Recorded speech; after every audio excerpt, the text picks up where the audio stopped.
Você abra a sua Bíblia lá no Salmo 48, Salmo de número 48, deixa a sua Bíblia aberta ou acessada aí, nada de zap agora, tá, jovens? Agora é só Bíblia, atenção exclusiva para o Senhor, amém? Beleza. Salmo 48, os 3 primeiros versos, dizem assim: grande é o Senhor e muito digno de ser louvado, na cidade do nosso Deus, seu santo monte.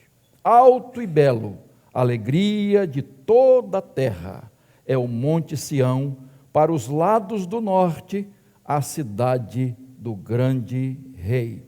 Nos palácios dela, Deus se faz conhecer como alto refúgio. Amém? Eu quero pensar com os irmãos hoje sobre vida radiante. Um pessimista disse que viver é sofrer. Você já deve ter lido isso ou ouvido. É lógico que na vida, irmãos, nós passamos por alegrias e tristezas, né? Altos e baixos. Às vezes temos consternação e temos celebração. Temos vitórias e às vezes temos derrotas. Às vezes há tempos de abundância e há tempos de escassez também. Mas eu acho que você concorda comigo que graças a Deus por isso. Graças a Deus que a gente passa por tudo isso, porque eu creio que Deus vai trabalhando em nossa vida através destas coisas. E nós vemos isso nos homens e mulheres de Deus. Como Deus agiu, como Deus trabalhou, como Deus usou de maneira poderosa esses que foram como nós, exatamente como nós, mas foram instrumentos nas mãos de Deus e passaram por experiências difíceis. E as experiências difíceis que passaram, eles souberam extrair coisas positivas, bênçãos, e de alguma forma estas coisas fizeram com que eles se aproximassem de Deus. E isso acontece conosco também, porque Deus nos capacita a enfrentar as adversidades. Eu acho interessante quando Paulo diz que aprendeu a viver contente em todas as circunstâncias. Ele aprendeu. E nós precisamos aprender, irmãos, a viver contentes em todas as circunstâncias. Esse salmo é um hino de celebração. A ideia é que os peregrinos, você sabe que muitos salmos eram cantados na subida de Sião, o povo de Deus, naquelas caminhadas, subindo para Jerusalém, cantavam e celebravam a Deus, e esse hino é um hino de celebração de vitória, e os comentaristas associam muito isso, e este salmo, o contexto dele, a vitória do povo de Deus contra Senaqueribe, o rei da Síria, aquele momento que eles tiveram ali, aquela situação tão difícil, quando a Síria invadiu e cercou Jerusalém. E a gente vê 3 coisas interessantes aqui, irmãos, a segurança física, o povo estava de uma certa forma no alto da montanha, que o templo de Jerusalém foi construído no Monte Sião, lá em cima, Então, havia de certa forma, uma satisfação emocional, havia uma alegria dentro deles, e também espiritual, por causa da presença de Deus. Deus se manifestava no templo, em Jerusalém, não é? A presença de Deus era simbolizada pela arca, você lembra disso, A arca da aliança que ficava ali, então, e Deus se manifestava, enfim, era algo maravilhoso, e o povo então estava radiante, por isso que eu estou intitulando esse sermão de vida radiante. O povo estava feliz, desfrutando de uma vida plena de alegria, de satisfação, de uma abundância maravilhosa na presença de Deus. E aqui eu chamo de vida radiante, Como nós poderíamos aprender isso? Como desfrutar no mundo em que vivemos, no dia de hoje, de uma vida radiante? O que nós aprendemos aqui com este salmo? Eu quero tirar 4 lições aqui com os irmãos. como desfrutar de uma vida abundante, radiante, uma vida na presença de Deus. E a primeira lição está aqui no verso 1. Nós precisamos lembrar sempre que o nosso Deus é grande. Simples assim. Grande é o Senhor e muito digno de ser louvado na cidade do nosso Deus, seu santo monte. Você vai ver que os salmistas, todos exaltavam o nome de Deus, a grandeza de Deus. Você vai ver que os profetas falavam sobre a grandeza de Deus. Você vai perceber que a própria natureza, na natureza, nós vemos a grandeza de Deus, a grandeza do Criador. Então nós também exaltamos e adoramos a grandeza de Deus. O Salmo 77:13 diz assim, olha, o teu caminho, ó Deus, é de santidade. Que Deus é tão grande como o nosso Deus? Não tem resposta para essa pergunta. Não existe. Não existe. Nosso Deus é único. O profeta Isaías, no capítulo 12, verso 6, diz assim, exultem e gritem de aleluia, ó moradores de Sião, porque grande é o Santo de Israel no meio de vocês. Coisa maravilhosa, irmãos. O profeta Jeremias, nós estamos estudando na escola dominical, terminamos, né? Tu és grande, capítulo 32, verso 18b, tu és grande, o poderoso Deus, cujo nome é Senhor dos exércitos. Poder de Deus, a grandeza de Deus. Foi Deus que criou esse universo, irmão, e sustenta com a sua poderosa mão esse universo. E Isaías, no capítulo 40, que até o pastor Geraldo abordou de manhã, né? Isaías fala que Deus tem as águas na concha de suas mãos, Ele mede o universo com seu palmo, para mostrar a grandeza desse Deus, seu Deus, nosso Deus. Irmãos, nós não podemos esquecer isso, que o nosso Deus é grande. Astrônomos afirmam que o universo tem 92 bilhões de anos-luz de diâmetro. A gente nem sabe o que é isso. 92 bilhões de anos-luz de diâmetro. Isso significa, irmãos, que se nós voássemos, alguém calculou assim, né? Se nós voássemos à velocidade da luz, que é 300 mil quilômetros por segundo, demoraríamos mais de 92 bilhões de anos para ir de uma extremidade à outra do universo. A cabeça nem funciona com isso. Eles dizem que a Terra tem 7 decilhões de toneladas. O que é isso, irmãos? 7 decilhões de toneladas. Nessa linguagem, a gente não alcança isso. Deus segura nas suas mãos, em uma de suas mãos. Dizem também que há no universo 100 bilhões de galáxias.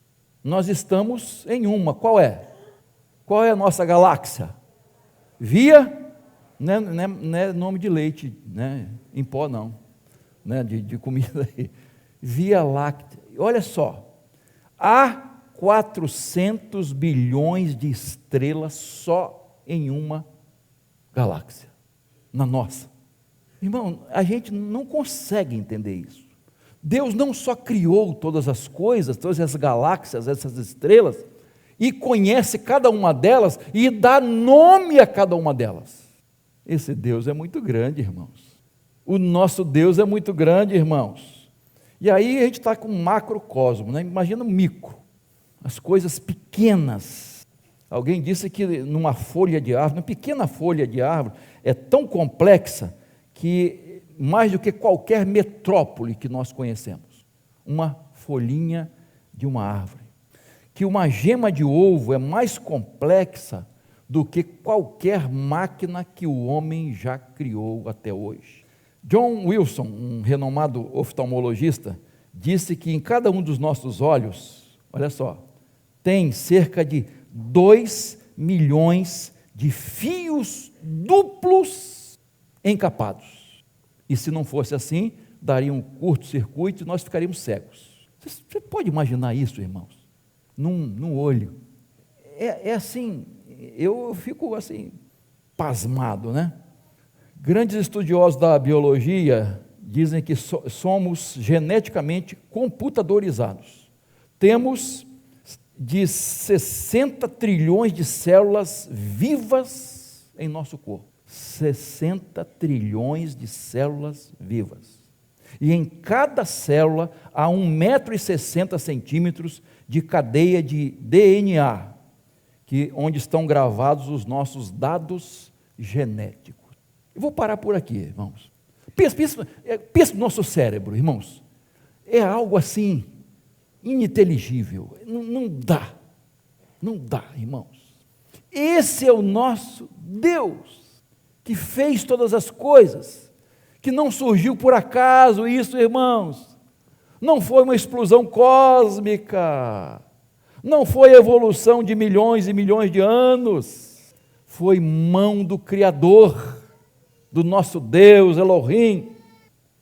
Irmãos, como é importante nós crermos nesse Deus, Criador dos céus e da terra. Mas é bom lembrar disso, irmãos, quando a gente estiver enfrentando uma tempestade, uma luta, uma dificuldade. Você deve lembrar, o meu Deus é grande. Quando a gente fala, meu Deus, não é egoísmo, não.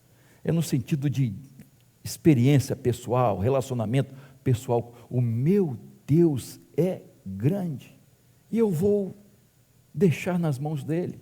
Ou fazer como Pedro, quando estava afundando na tempestade: Senhor, salva-me. Humildemente: Senhor, salva-me. Quando você estiver enfrentando os gigantes da vida, você diga como Davi: eu vou enfrentar esse gigante no nome do Senhor dos exércitos, do Deus forte, poderoso. Quando eu estiver enfrentando uma cova de leões, uma fornalha ardente, como Misael, Ananias e Azarias e Daniel, né? Eu vou dizer: minha vida está nas mãos de Deus. Se Ele quiser me levar, Ele me leva. Se Ele quiser me livrar, Ele me livra. E se Ele quiser colocar o quarto homem aqui dentro da fornalha, vai colocar. Simples assim. Mas pastor, não é tão simples. Eu sei que quando a gente está no olho da tempestade, a gente às vezes esquece que o nosso Deus é grande, que o seu Deus é grande. Quando a gente está enfrentando enfermidades, dores, aflições, lutas, nós precisamos lembrar disso e declarar: o meu Deus é grande. Amém, queridos? Segunda lição que eu tiro aqui, irmãos, aqui, para desfrutar de uma vida radiante, nós temos que ter o Senhor como nossa fonte de alegria. Verso 2, veja lá: alto e belo, alegria de toda a terra, é o Monte Sião para os lados do norte, a cidade do grande rei. Aqui não é rei com R minúsculo, é rei com R maiúsculo, é o Rei dos Reis, é o Rei da glória. Monte Sião, alto e bonito, templo lá em cima construído no cume do monte. Os sacerdotes e levitas exerciam os seus ofícios, e ali, queridos, a lei era estudada, transmitida, os sacrifícios eram apresentados a Deus, as pessoas eram perdoadas, a presença de Deus, a manifestação de Deus era sentida, e havia alegria por causa disso, por causa da presença de Deus. E é esse detalhe que eu quero destacar, irmãos. Alegria é Jesus. Na casa de Deus, na presença de Deus, há alegria. Davi, lembrando disso, no Salmo 122, 1, diz: alegrei-me. Olha só, olha por que ele tinha essa alegria. Eu já falei aqui, vou repetir, já falei até mais de uma vez, né? A ideia aqui, eu pulo de alegria quando me disseram: vamos à casa do Senhor. Você pula de alegria quando chega o dia de estar na casa do Senhor? Pastor, hoje Deus não se manifesta mais, só no templo. tudo bem, entendo tudo isso aí, né? O nosso corpo é o templo do Espírito Santo, tudo bem, sem problemas. Mas, irmãos, a Bíblia diz, a igreja reunida, nós não podemos abandonar a igreja, como alguns fazem. Existe aquelas pessoas que são desigrejadas, você sabe disso, tem um grupo, os desigrejados, que não querem saber da igreja. Já falei aqui também isso, né? Às vezes as pessoas se acham melhores, estão em busca de uma igreja perfeita, se encontrar não pode entrar porque é imperfeito, né?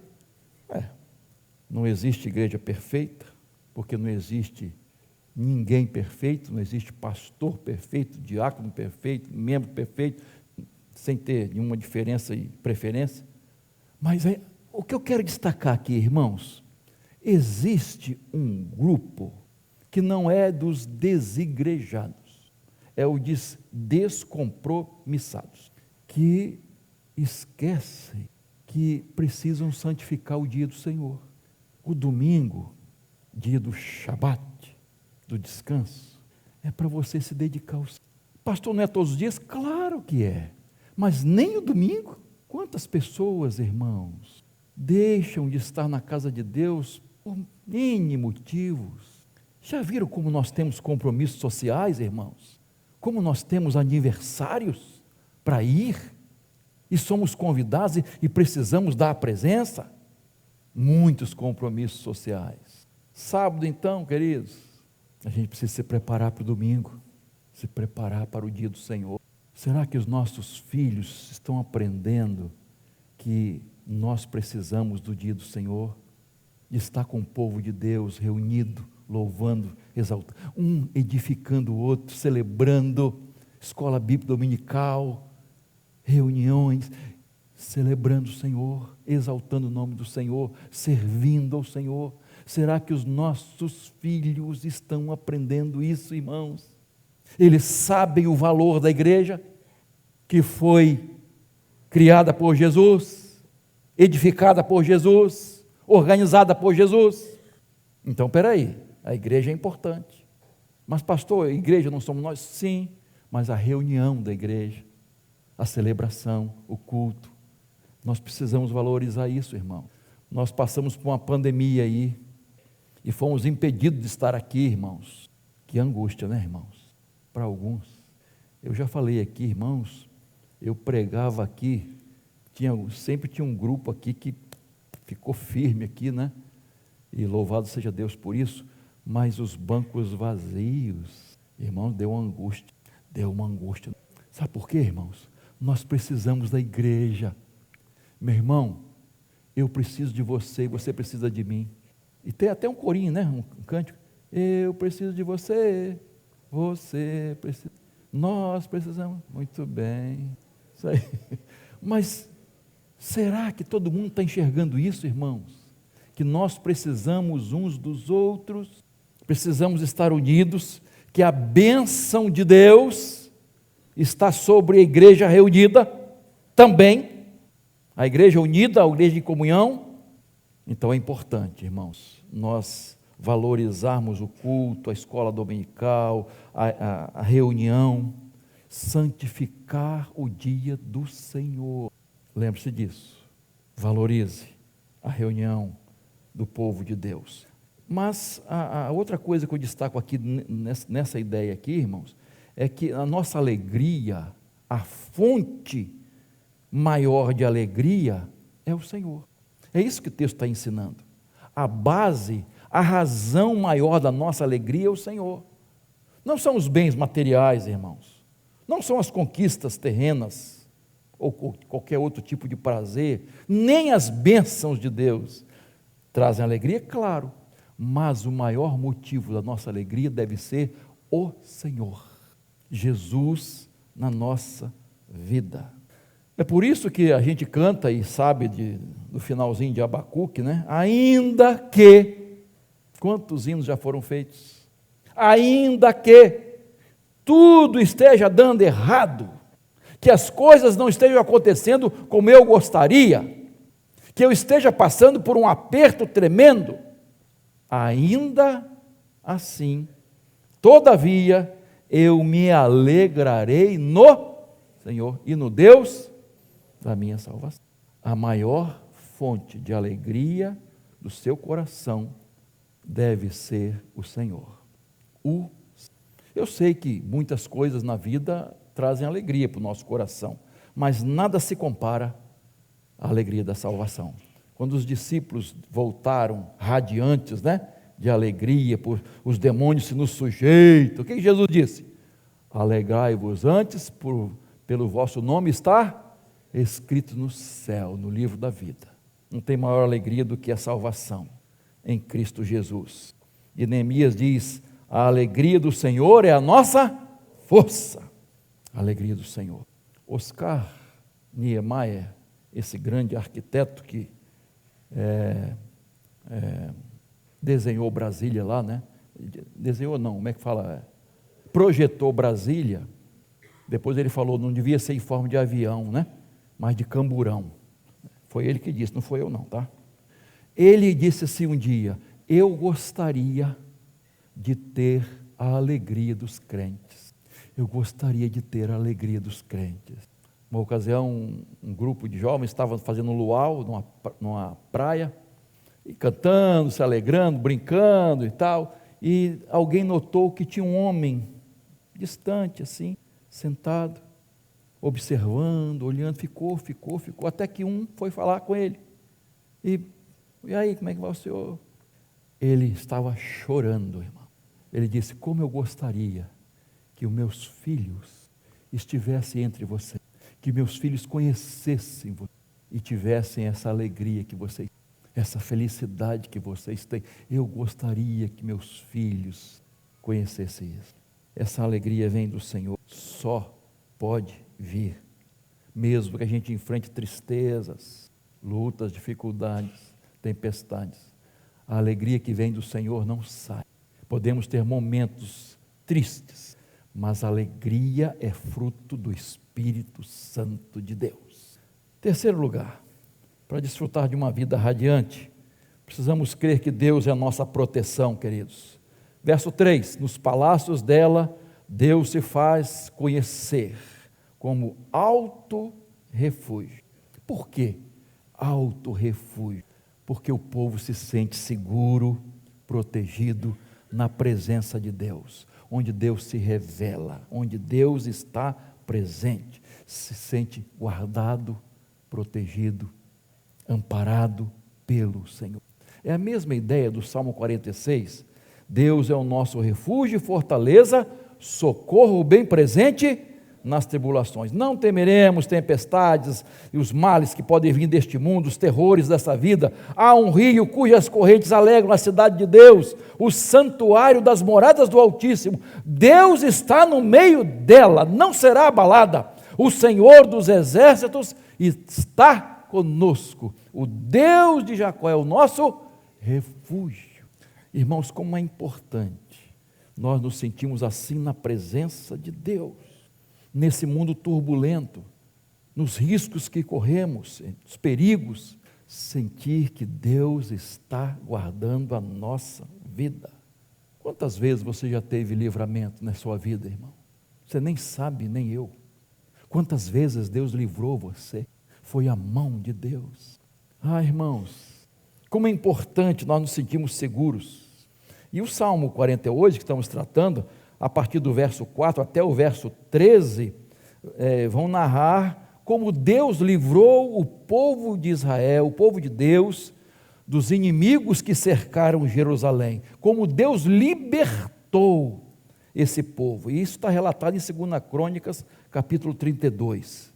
Irmãos, nós vivemos assim, às vezes cercados, nós nos sentimos assim, pressionados por muitas coisas, por muitas situações, e às vezes a gente não consegue sentir essa alegria. O mundo, ele faz pressão contra nós, o inimigo também, ele tenta azedar a nossa vida, irmãos, ele tenta acabar com a nossa alegria, com a nossa satisfação, ele tenta fazer isso todos os dias. Por isso que é importante crer que Deus está protegendo e guardando nossa vida. Deus está guardando sua vida. Ele nem pisca. Ele é o guarda de Israel. É o seu guarda, é o seu vigilante, é o seu atalaia. Ele está guardando você, protegendo você, livrando você. Eu ouvi a história da conversão de um ex-bruxo. Ele contou que ele sempre fazia trabalhos do cemitério.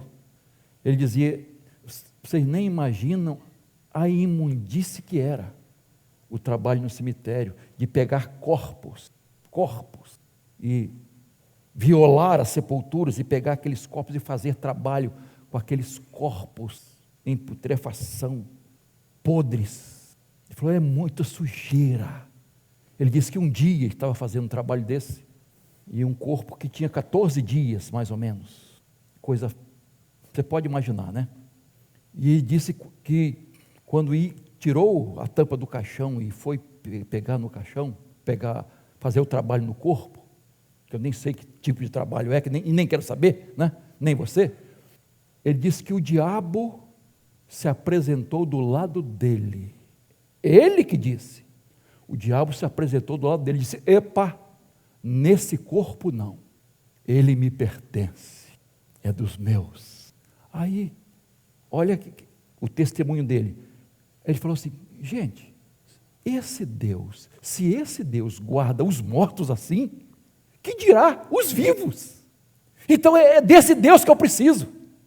É desse Deus que eu preciso na minha vida. E aí se deu a conversão dele. Ele se entregou a Jesus. Irmãos, Deus nos guarda. Né? Você sabe da história de Jó, que ele reclamou que Deus fazia uma sebe, a palavra, é a cerca de proteção. Deus guardava. E o diabo só tocou nas coisas de Jó porque Deus permitiu. É esse Deus. Quando alguma coisa nos acontece, irmãos, porque Deus permitiu e Ele tem um propósito. Um propósito. Porque ninguém pode tocar naqueles que são escolhidos de Deus. Ninguém. É esse Deus que nos guarda, irmãos. E diz o texto, alto refúgio. Graças a Deus por isso. Por último, podemos ter uma vida abundante, fazendo do Senhor a nossa razão de viver. Verso 14, até o final. Andem em volta de Sião, rodeiem-na toda, contem as suas torres, notem bem as suas muralhas, observem os seus palácios, para que possam contar às gerações vindouras que este é Deus, o nosso Deus para todo sempre. Ele será nosso guia até a morte. Interessante como esse salmo se encerra, irmãos. Caminha em volta de Jerusalém, onde os inimigos estavam, e Deus livrou de maneira poderosa Jerusalém. Foi uma experiência maravilhosa. Então Deus diz, rodeiem a cidade, observem, as torres, os palácios estão intactos. Aquilo que eles disseram que iam destruir, que iam derrubar, está intacto. Ninguém mexeu. O inimigo não conseguiu destruir. Jerusalém foi preservada pelo poder sobrenatural de Deus. E aí, o que ele diz? Aquilo deveria ser transmitido. Esse Deus que guarda, que protege, que é a nossa alegria, nossa fonte de alegria, esse Deus maravilhoso que guarda a nossa vida, que nos guia, esse Deus precisa ser transmitido aos nossos filhos, aos nossos netos e bisnetos. Essa experiência sobrenatural com Deus precisa ser transmitida aos nossos filhos, às próximas gerações. E vocês sabem muito bem como o inimigo está atacando as crianças. Filme da Barbie. Não leve seus filhos para assistir essa desgraça, essa mensagem de apoio ao homossexualismo, ao lesbianismo. As crianças estão sendo bombardeadas. Cuidado, cuide dos seus filhos, supervisione o que eles estão assistindo, porque celular, com que idade a criança recebe celular, irmãos? Não precisa falar não. E está ali, É o TikTok, tem coisa engraçadinha, mas internet, entra na internet e o mundo. Cuidado, oriente seus filhos. E já vai, acho que foi Eva também que comentou aqui no domingo passado, né? O prejuízo que está dando à mente das crianças, o contato com as telas, muito tempo com as telas. Então, você tem que supervisionar isso, cuidar dos seus filhos, transmita aos seus filhos esse Deus maravilhoso, essa mensagem. Deus é refúgio, fortaleza, é nosso guia, nosso redentor, nosso Senhor. Eles precisam aprender isso. O Dr. Russell Shedd, que é um dos maiores comentaristas da Bíblia, no verso 14 ele diz assim, esse verso 14 é uma confissão de fé, de que o Senhor é o nosso Deus, Deus pessoal, guia até a morte e além da sepultura. Isso é verdade, irmãos. É uma confissão de fé. Deus é o nosso Deus. Ele é o meu guia. Ele é o meu Senhor. Ele é a razão da minha vida. Qual é a razão da sua vida, meu irmão? Jesus é a razão da sua vida? Esse Deus que está conosco, irmãos, todos os dias até... É esse Deus que nos guarda, nos protege e que vai conosco, caminha conosco até a morte e depois para a eternidade. Só vive com Deus na eternidade quem viveu com Ele aqui. Não pensem que vai ser diferente.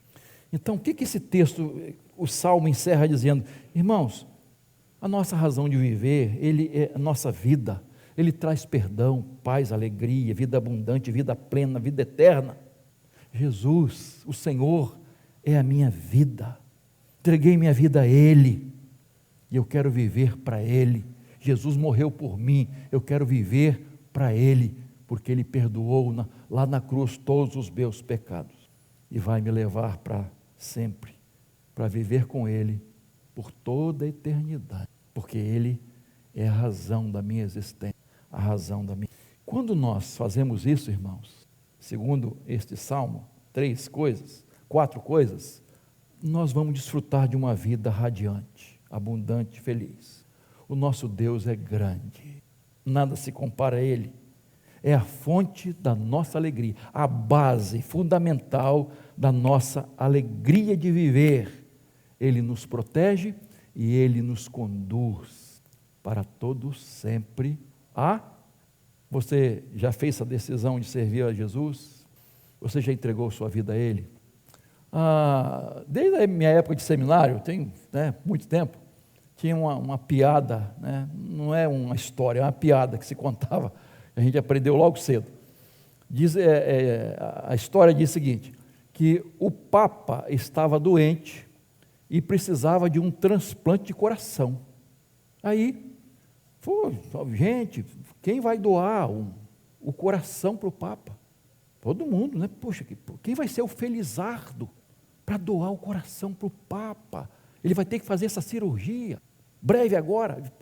E aí, na Praça de São Pedro, né?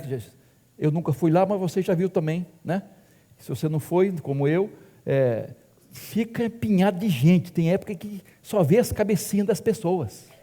E aí, um monsenhor lá, ou alguém lá que dirigia a cerimônia lá, né, que o Papa ia aparecer antes da cirurgia pela última vez, ele fez o seguinte: gente, quem gostaria de doar seu coração para o Papa? Levante a mão. Eu. Todo mundo. Gente, ele só precisa de um. Então vamos fazer o seguinte, eu estou com uma peninha aqui, eu vou soltar essa peninha, em cima de quem cair, vai ser, o felizardo. Você já sabe o final da história, né? E aí, a peninha foi. Aí quando chegava assim, a peninha subia, ia para a cabeça do outro,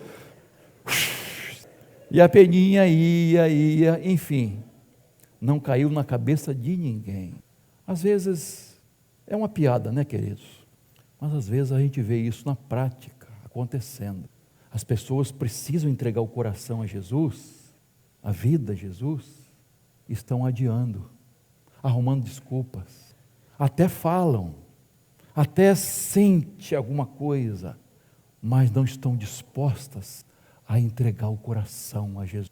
Uma menina de 5 anos entregou a vida a Jesus no culto e quando chegou em casa, ela perguntou à mãe: mamãe, nós só temos um coração? Aí a mãe disse: só, minha filha, é um só. Por quê? Se eu tivesse mais, eu daria todos eles a Jesus. Ó a simplicidade de uma criança. Você já entregou o seu coração de verdade? Filho meu, dá-me o teu coração e os teus olhos observam. Curva a sua cabeça, por favor. Não sei o que Deus está falando ao seu coração hoje. Qual decisão você precisa tomar de entregar talvez um problema nas mãos de Deus? Talvez esteja faltando essa alegria. Tem alguma coisa impedindo você de desfrutar dessa vida radiante, dessa alegria. Você talvez nem tenha tido experiência com esse Deus que é grande, poderoso. Você já ouviu falar, mas ainda não experimentou, porque isso só é possível pela fé. Quando você se lança, se joga de corpo e alma nas mãos de Jesus, você entrega a vida, você entrega a sua família, você entrega seu cônjuge, você entrega seus filhos, você entrega o problema, a luta, a causa nas mãos de Jesus e descansa nele. Talvez falta isso na sua vida. Há um vazio no coração, que você se diverte, você busca aqui, mas não preenche. Você não consegue desfrutar dessa vida abundante que tanta gente fala. Tem algo impedindo, tem algo no caminho que você precisa lançar hoje nas mãos de Deus. Talvez você até tenha feito uma decisão um dia, mas se afastou, ou talvez nunca tenha feito uma decisão séria de abrir o coração mesmo, dizer: Jesus, entra, Jesus, toma a minha vida, Jesus, eu te dou meu coração, transforma a minha vida, me dá alegria de verdade, felicidade de verdade, paz, perdoa os meus pecados, são tantos, mas Jesus morreu por eles todos. Você quer fazer uma decisão nessa noite? De verdade? Quero orar por você, seja qual for a situação que Deus está falando ao seu coração nesta noite. Você gostaria, pastor, ora por mim, eu preciso de Jesus. Aí enquanto a igreja está orando, levante sua mão, onde você está? Quero orar por você. Onde você está? Há alguém que quer entregar sua vida a Jesus, entregar uma situação dessa que acabamos de dizer? Pastor, ora por mim, eu preciso desfrutar dessa vida, tem algo atrapalhando, tem alguma coisa impedindo. Você gostaria? A igreja está orando por você, levante sua mão. Aí só isso, levante a sua mão onde você está, e eu quero orar por você, em nome de Jesus. Deus te abençoe, querida, amém. Pode abaixar sua mão. Deus te abençoe lá atrás também, pode abaixar sua mão, amém. Há mais alguém? A igreja continua em oração. Deus está falando ao seu coração. Levante sua mão agora, em nome de Jesus. Quero orar por você. Há mais alguém lá em cima, na galeria? Aqui embaixo? Deus te abençoe, querido. Amém. Louvado seja o nome do Senhor. Há mais alguém? Levante sua mão, só isso. Quero orar por você. Pastor, ora por mim. Eu preciso de Jesus na minha vida. Amém. Louvado seja Deus por essas vidas preciosas. Nós vamos ficar de pé e depois vamos orar. Vamos cantar e depois vamos entregar essas vidas nas mãos de Deus.